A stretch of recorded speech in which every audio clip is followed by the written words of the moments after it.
Good morning दोस्तों, welcome back to our YouTube channel. आशा करते हैं दोस्तों आप सभी अच्छे होंगे और स्वस्थ होंगे। आज भी हम लोग आपके लिए एक बहुत ही खूबसूरत वैकेंसी को लेकर आ गए हैं। इसका आपका अपडेट जो है CISF की तरफ से बहुत पहले कर दिया गया था और कल से इसका ऑनलाइन फॉर्म स्टार्ट हो चुका है दोस्तों। ठीक है, तो चलिए विद्यार्थियों, अगर आप न्यू हैं तो हमारे यूट्यूब चैनल को सब्सक्राइब करें और वीडियो को लाइक कर दें। आज हम लोग बताएंगे इस वीडियो में कि वैकेंसी का टोटल डिटेल, सिलेबस, कैसे अप्लाई करना है, क्या क्या डॉक्यूमेंट चाहिए और इसकी तैयारी आपको कैसे करनी है। टोटल आपको फॉर्म भरने से लेके ज्वाइनिंग तक का प्रोसेस आपको इस वीडियो में बिल्कुल आसान और सरल भाषा में समझाई जाएगी। तो चलिए अब हम लोग क्लास को स्टार्ट करते हैं। ठीक है दोस्तों, देखिए यह वैकेंसी है आपका CISF हेड कांस्टेबल मिनिस्ट्रियल और ASI, ठीक है, ASI स्टेनोग्राफर वैकेंसी 2022। इसमें दो पोस्ट हैं आपके, एक है हेड कांस्टेबल मिनिस्ट्रियल का और एक है आपका ASI स्टेनोग्राफर का। ठीक, तो चलिए दोनों को आप वन बाय वन समझते चलेंगे। टोटल पोस्ट आपको इसमें देखने को मिलेगी 540, जिसमें से कि हेड कांस्टेबल मिनिस्ट्रियल के लिए दिया गया है 418 पोस्ट। और आपका अगर आप ASI में भरना चाहते हैं स्टेनोग्राफर के द्वारा तो इसमें आपको टोटल 122 पोस्ट मिलेगी। ठीक, अब हम लोग बात करेंगे अप्लाई डेट, जो कि हर स्टूडेंट जानना चाहता है। तो जैसा कि हमने आपको वीडियो की शुरुआत में बता दिया था कि कल से फॉर्म स्टार्ट हो चुका है, तो आप जाके ऑनलाइन अप्लाई कर सकते हैं। ठीक, देखिए यहाँ पे अप्लाई डेट आपका 25 सितंबर से लेकर 25 अक्टूबर के बीच में आप कभी भी अप्लाई कर सकते हैं। ठीक, और इसके लिए आपको फ़ी की बात किया जाए तो जनरल से और OBC और EWS, अगर आप जनरल, OBC और EWS से बिलोंग करते हैं तो आपको 100 रुपया पेमेंट करना होगा ऑनलाइन। अगर आप SC ST से बिलोंग करते हैं तो आपको मात्र 0 रुपया का पेमेंट करना होगा। मतलब कि कोई भी फ़ी नहीं देनी है, बस आपको डॉक्यूमेंट सबमिट करेंगे और बिल्कुल फॉर्म को आसान तरीके से भर सकते हैं। चलिए अब हम लोग बात करते हैं जो कि हर स्टूडेंट जानना चाहता है, एज लिमिट एज ऑन। ठीक है, एज के बारे में कि इसमें एज का जो है रिक्वायरमेंट कैसा है, मतलब कितने तक हमारी उम्र सीमा होनी चाहिए। तो देखिए ऑफिशियल नोटिफिकेशन में टोटली क्लियर कर दिया गया कि 26 अक्टूबर 1997 से लेके 25 अक्टूबर 2004। ठीक है, 26 अक्टूबर 1997 से लेके 25 अक्टूबर 2004 के बीच में अगर आपका डेट ऑफ बर्थ आ रहा है तो आप बिल्कुल फॉर्म को भर सकते हैं। इससे ना ही कम और इससे ना ही ज़्यादा आपका डेट ऑफ बर्थ चलेगा। ठीक है, अब इसमें एक कन्फ्यूज़न और है जनरल के लिए और EWS के लिए, तो ये डेट ऑफ बर्थ बिल्कुल क्लियर है। ठीक, लेकिन अगर आप OBC से, EBC से, SC से, ST से बिलोंग करते हैं तो आपको एज में छूट मिलेगी। कितने की मिलेगी देखिए, जैसा कि हर सेंट्रल गवर्नमेंट जॉब के एग्ज़ाम में आपको OBC से अगर बिलोंग करते हैं आप, ठीक है, तो आपको कितनी की मिलती है, तो 3 साल की आपको छूट मिलती है। ठीक है, लेकिन अगर आप SC से, ठीक है, या तो फिर आप ST से बिलोंग करते हैं तो आपको 5 वर्ष की छूट मिलती है। ठीक, तो इसको आप ध्यान से देखेंगे यहाँ पे। तो एज लिमिट के अनुसार हमने आपको टोटल क्लियर कर दिया। अब हम लोग बात करेंगे नीचे के पॉइंट्स पे। ठीक है, अब देखिए दो भागों में हम लोग इस वैकेंसी को बांट देते हैं। एक आपका हेड कांस्टेबल मिनिस्ट्रियल एलिजिबिलिटी और दूसरा ASI स्टेनोग्राफर एलिजिबिलिटी का। ठीक है, पहला हम लोग समझेंगे हेड कांस्टेबल के बारे में। इसके लिए आपका 10+2, मतलब आप अगर इंटर पास है तो आप इस फॉर्म को अप्लाई कर सकते हैं। ठीक है, दूसरा आपके पास क्या होना चाहिए, तो कंप्यूटर का लैंग्वेज होना चाहिए, मतलब कि कंप्यूटर का ज्ञान, टाइपिंग आपके लिए मोस्ट बहुत ही ज़रूरी है टाइपिंग। ठीक है, वो आपका कितना, हिंदी में आप जो भी सक्षम हो टाइपिंग में, या आप करना चाहें या कर रहे हो हिंदी में या इंग्लिश में। ठीक है, तो अगर आप हिंदी में तो 30 वर्ड प्रति मिनट और अगर इंग्लिश में करना चाहते हैं तो 35 वर्ड पर मिनट आपका चाहिए। ठीक है, ये आपका हेड कांस्टेबल का बता रहे हैं। ठीक, अब आप देखेंगे यहाँ पे आपका ASI स्टेनोग्राफर एलिजिबिलिटी का बात करते हैं। ठीक है, तो इसमें आपको भरने के लिए फॉर्म इंटर पास होना चाहिए।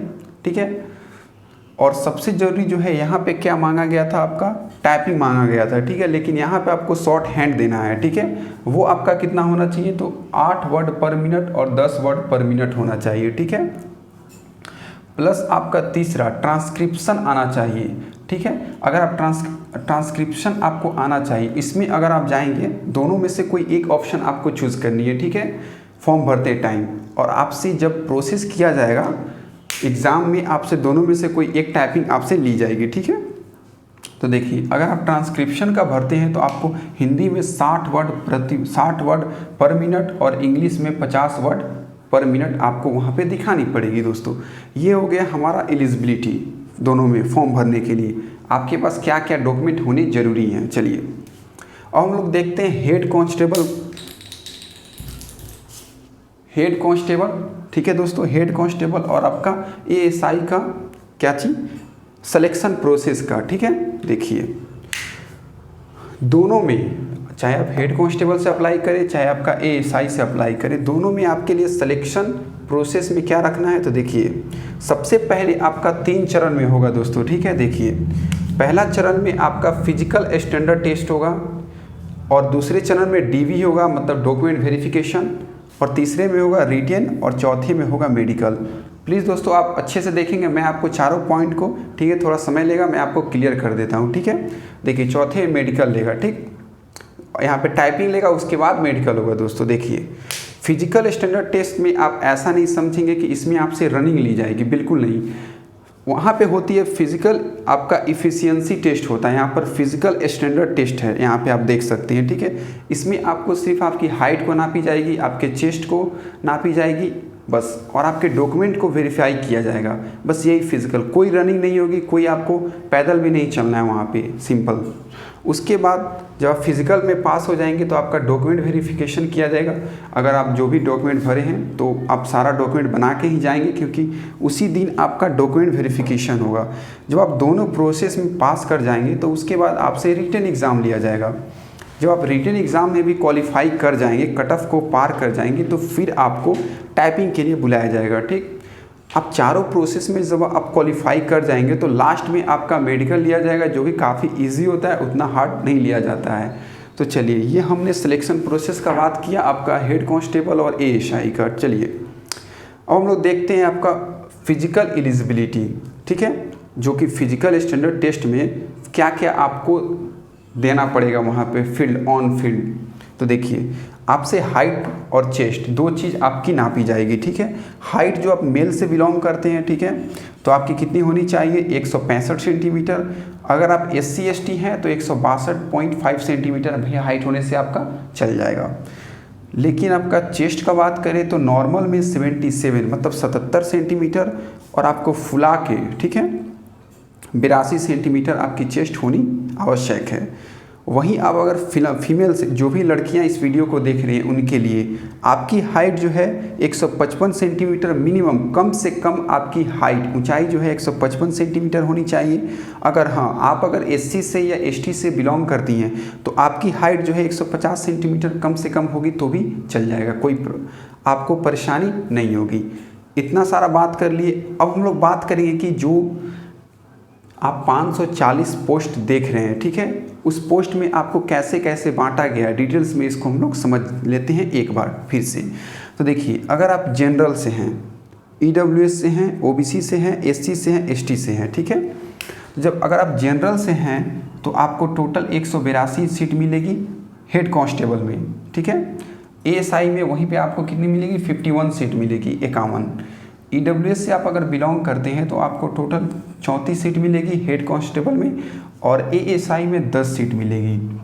अगर आप OBC से बिलोंग करते हैं तो आपको 112 सीट हेड कांस्टेबल में, और ASI में 31 सीट मिलेगी मात्र। SC से आप बिलोंग करते हैं तो हेड कांस्टेबल में 61 और ASI में 16 सीट मिलेगी। ठीक है, ST से अगर आप बिलोंग करते हैं तो 29 सीट मिलेगी आपको, किस में, हेड कांस्टेबल में, और ASI में आपको 8 सीट मिलेगी। ये आपकी टोटल वैकेंसी का ब्यौरा हो गया आपके सामने। ठीक, हर स्टूडेंट का एक और प्रश्न होता है कि अगर हमारी इस CISF की नौकरी में अगर मतलब वैकेंसी में अगर हम लोग ज्वाइन करते हैं तो क्या पे स्किल होगा। तो देखिए अगर आप हेड कांस्टेबल के तौर पे अगर आप ज्वाइन करेंगे तो आपको मिनिमम सैलरी जो है 25,500 से लेके 81,100 के बीच में आपको आपकी बनेगी। ठीक है, बेसिक सैलरी है ये। आपका ASI के पद पे अगर आप ज्वाइन करेंगे तो आपकी सैलरी जो बनेगी 29,200 मिनिमम और मैक्सिमम 92,300 के करीब बनेगी। ठीक है, तो चलिए यहाँ तक हम लोग समझ लिए अच्छे से। और हाँ दोस्तों, आपको समझाने के लिए हमें थोड़ा सा प्रॉब्लम फेस हो रहा था, इसलिए हमने सोचा कि इस वाले को मिटा के अब वीडियो के लास्ट में, ठीक है, देखिए दोस्तों, हमने जैसे कि बताया था आपसे कि टोटल आपको बताएंगे कि सिलेबस क्या है, उसकी तैयारी कैसे करनी है और उसको क्रैक कैसे करना है, क्योंकि इसमें इसी पे तो आपकी मेरिट बनेगी। तो चलिए हम लोग अब यहाँ पे इसको मिटा के क्लीन करके यहाँ पे आपको सिलेबस को बिल्कुल विस्तार से समझाते हैं दोस्तों। ठीक है, तो चलिए दोस्तों, तो हम लोग लेकर आ गए हैं आपके लिए सिलेबस। ठीक है, इस जगह पे आप देखेंगे सिलेबस के बारे में। ठीक, तो चलिए सिलेबस जो होगा आपका क्या होगा, आपका 12th लेवल का जो क्वेश्चन का स्टैंडर्ड जो रहेगा पूछने का हार्डनेस, वो आपका 12th लेवल के बेस पे होगा। वो MR सीट पे होगा या CBT, दोनों में से कोई भी हो सकता है, अभी क्लियर नहीं किया गया है। ठीक है, तो चलिए आपके 4 पार्ट में क्वेश्चन होंगे। क्या होगा, रीजनिंग, GK, मैथ और जनरल हिंदी होगा, या तो आपका इंग्लिश। दोनों में से जो भी आपको अच्छा लगता होगा वो आप चूज़ कर सकते हैं। ठीक, देखिए आपकी रीजनिंग की कितनी क्वेश्चन होगी, तो टोटल आपकी 25 क्वेश्चन होगी। GK के भी कितनी होगी, तो टोटल 25 क्वेश्चन होगी। ठीक है, मैथ्स के भी आपकी टोटल 25 क्वेश्चन आपसे पूछी जाएगी और आपकी मॉडरेट लेवल तक रहेगी। हिंदी ले या इंग्लिश ले, दोनों में से कोई भी ले, आपकी 25 क्वेश्चन आपको देखने को इसमें से मिलेगी। ठीक है, यहाँ पे टोटल आपके 100 क्वेश्चन रहेंगे। ठीक है, और 100 मार्क्स के आपके क्वेश्चन रहेंगे। ठीक है, चलिए तो ये आपका हो गया सिलेबस। ठीक है, reasoning, GK, maths, English, Hindi. ठीक है, अब देखिए ड्यूरेशन। ठीक है, टाइम आपका कितना देर का रहेगा, जब आप एग्ज़ाम देंगे तो कितने देर आपका टाइम दिया जाएगा, तो आपको 2 घंटा का टाइम दिया जाएगा। ठीक है, 2 घंटा का टाइम आपको दिया जाएगा टोटल 100 क्वेश्चन को हल करने के लिए, जो कि काफ़ी इफ़िशियंट, मतलब बहुत ज़्यादा है इतना टाइम। अब हम लोग बात कर लेते हैं रीजनिंग, GK, मैथ्स और जनरल हिंदी और इंग्लिश कैसे तैयारी करें। ठीक है, GK के लिए जो आपको करना है वो सबसे पहले तो आपको SI CISF का, हेड कांस्टेबल का और आपका ASI का प्रीवियस ईयर के क्वेश्चंस को आपको देखना है। ठीक है, जो कि काफ़ी वीडियो और आपकी क्वेश्चन पेपर भी हम लोग टेलीग्राम पे आपको दे देंगे दोस्तों। ठीक, और दूसरी आपकी सबसे ज़रूरी जो है आपकी GK के लिए लूसेंट की बुक आपको रखनी है और एक सामान्य अध्ययन की स्पीडी की बुक। रीजनिंग के लिए भी आपको अरिहंत का कोई भी बुक ले लेना है सिंपल, और आपको प्रैक्टिस करनी है, सेट प्रैक्टिस। मैथ्स के लिए भी वही RS अग्रवाल या सागिर अहमद में से कोई भी आप ले लेंगे। ठीक है, इसमें से इनफ है। और हिंदी के लिए अगर आप हिंदी की तैयारी करना चाहते हैं तो आपको लूसेंट की बुक बेस्ट बुक होगी। ठीक है दोस्तों, और हाँ सबसे इम्पॉर्टेंट चीज़ कट ऑफ को लेके। ठीक है, तो हम लोग नेक्स्ट वीडियो में कट ऑफ को अच्छे से एनालिसिस करके लाएंगे आपके सामने। तो आप हमारे यूट्यूब चैनल को सब्सक्राइब कर दें और नोटिफिकेशन बेल को भी ऑन कर दें, ताकि जैसे वीडियो लाएँ आपके तक पहुँच जाए। चलिए दोस्तों, have a nice day, thank you.